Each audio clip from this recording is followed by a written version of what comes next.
नमस्कार, PRB लाईफस्टाईलमध्ये तुम्हा सर्वांचे खूप खूप खूप मनापासून स्वागत आहे.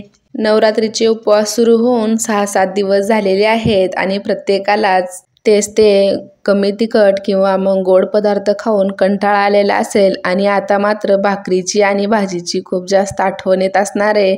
म्हणूनच मी आज तुमच्यासाठी गरमागरम उपवासाची भाकरी व उपवासाचा ठेचा कसा बनवायचा याची रेसिपी घेऊन आलेली आहे. म्हणून रेसिपी अगदी शेवटपर्यंत पहा. पहिल्यांदा उपवासाचा ठेचा बनवणार आहोत. त्यासाठी 10 ते 12 हिरव्या मिरच्या, मूठभर शेंगदाणे, जिरे, तेल, मीठ आणि लिंबू घेतलेला आहे. शेंगदाण्याऐवजी तुम्ही शेंगदाण्याचा कूट जरी घेतलं तरीही चालेल. मी ते शेंगदाणे भाजून घेतलेले आहेत. त्याचा कूट बनवून घ्यायचा आहे. त्याच कढाईमध्ये 1 चमचा तेल घालायचं. तेल खूप जास्त घालायचं नाही. यामध्ये हिरव्या मिरच्या भाजून घ्यायच्या. भाजून घेण्या अगोदर एका मिरचीचे 2-3 भागात तुकडे करून घ्यायचे, म्हणजे ती फुटून अंगावर वगैरे उडणार नाही. ठेचा 7-8 दिवस छान राहावा म्हणून मिरच्या भाजून घेण्या अगोदर त्या स्वच्छ धुवून कोरड्या कपड्याने पुसून घ्यायच्या, म्हणजे ठेचा 7 ते 8 दिवस खराब होत नाही. इथे हिरव्या मिरच्या भाजून झालेल्या आहेत. त्यामध्ये लगेचच 1 चमचा जिरे घालायचे. जिरे सुरुवातीलाच घातले तर ते करपतात, म्हणून अगोदर मिरच्या भाजून घ्यायच्या व मग जिरे घालायचे. मिरच्या गरम आहेत तोपर्यंतच कढाईमध्ये त्याला पोटॅटो मॅशरने असं मॅश करून घ्यायचं, किंवा मग एखाद्या ग्लास किंवा फुलपात्रानेही तुम्ही मॅश करून घेऊ शकता. इथे पाहू शकता मिरच्या संपूर्ण मॅश करून झालेल्या आहेत. आता याला परत 1 मिनिटभर परतवून घ्यायचं, म्हणजे ठेचा अगदी छान कुरकुरीत होईल. त्यानंतर यामध्ये चवीनुसार उपवासाचं मीठ घालायचं. मीठ घातल्यानंतर परत 1 मिनिटभर परतवून घ्यायचं. परतवून घेतल्यानंतर जे आपण शेंगदाणे भाजून कूट करून घेतलेले आहेत ना, ते यामध्ये घालायचे व मिक्स करून घ्यायचं. शेंगदाण्याचा कूट बनवते वेळी तो अगदी बारीक करायचा नाही, हलकासा जाडसर ठेवायचा, म्हणजे खातेवेळी दाताखाली शेंगदाण्याचे तुकडे आले की ते खायला खूप छान लागतात. मी या छोट्या मिरच्यांऐवजी ज्या लांब लांब मोठ्या साईजच्या पोपटी कलरच्या मिरच्या मिळतात ना, त्याही घेतलं तरी चालेल. त्या थोड्याशा कमी तिखट असतात. आता याचा तिखटपणा थोडासा कमी व्हावा म्हणून मी यामध्ये अर्धा लिंबाचा रस घातलेला आहे. रस घातल्यानंतरही 1 मिनिटभर परतवून घ्यायचं. इथे आपला झणझणीत उपवासाचा ठेचा बनवून तयार झालेला आहे.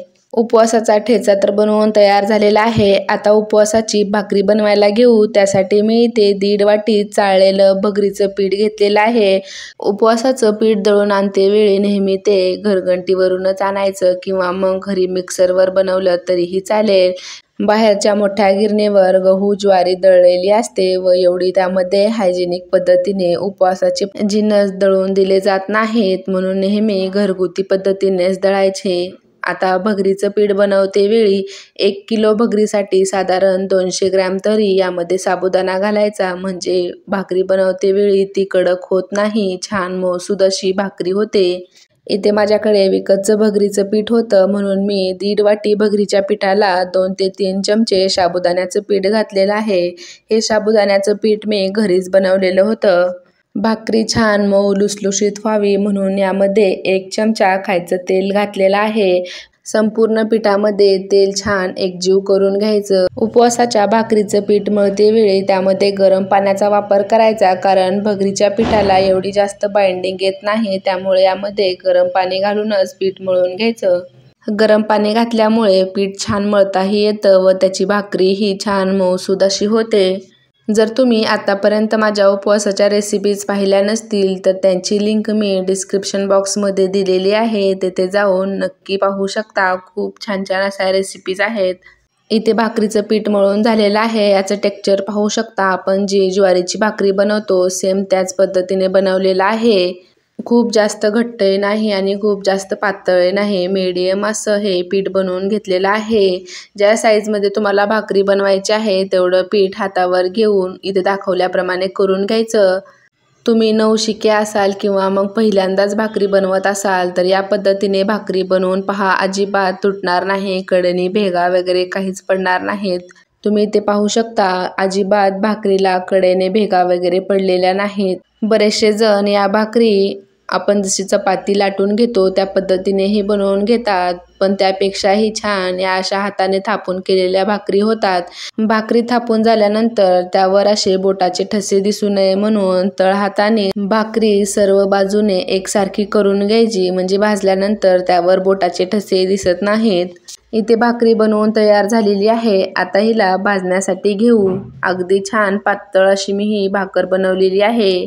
एरवीची जशी आपण ज्वारीची भाकरी बनवल्यानंतर त्याला पाणी लावून घेतो, त्याच पद्धतीने याही भाकरीला पाणी लावून घ्यायचं. बरेचसे जण याला लाटून बनवल्यामुळे फक्त तेलाचा वापर करतात, पण त्यापेक्षाही ही अशी भाकरी खूप छान लागते. नक्की एकदा नवरात्रीमध्ये बनवून पहा.